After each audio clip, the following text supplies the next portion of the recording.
আপু দেখ তো এই ড্রেসটা পরলে আমাকে কেমন লাগবে। ওরে তোকে তো নায়িকা শাবনূরের মতো লাগছে। আপু দোয়া করিস আজকে যেন ফ্যাশন শো প্রতিযোগিতায় আমি ফার্স্ট হই। টাটা আপু, গেলাম তাহলে। ঠিক আছে, ভালোভাবে যাস। এখন শুরু হতে চলেছে ফ্যাশন শো প্রতিযোগিতা। দেখেছিস মিনু কি ঢং করে র্যাম্পে হাঁটছে?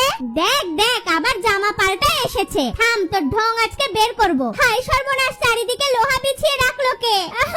আমাকে কেউ বাঁচাও। ইস রে, মেয়েটার পা একদম কেটে গেছে। বেশ হয়েছে, আমরা খুব খুশি হয়েছি। এক্ষুনি মেয়েটাকে হসপিটালে ভর্তি করতে হবে। হ্যালো, আপনার বোনের অবস্থা খুবই খারাপ। কি হয়েছে আমার বোনের? আমি এক্ষুনি আসছি। জানিস আপু, আমাকে ফ্যাশন শো প্রতিযোগিতায় ফার্স্ট হতে দিবে না বলে ওই দুষ্টু মেয়েরা লোহা বিছিয়ে রেখেছিল। মিনু, তোর বদলে আজকে আমি প্রতিযোগিতায় অংশ নিব। মিনুর তো পা ভেঙেছে, এখন আমরাই প্রতিযোগিতায় ফার্স্ট হব।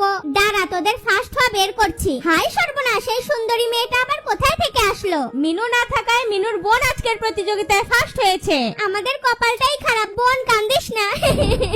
মিনু, আজকের প্রতিযোগিতায় তুই ফার্স্ট হয়েছিস। এই অ্যাওয়ার্ডটা তোর জন্যই এনেছি। এবার খুশি তো?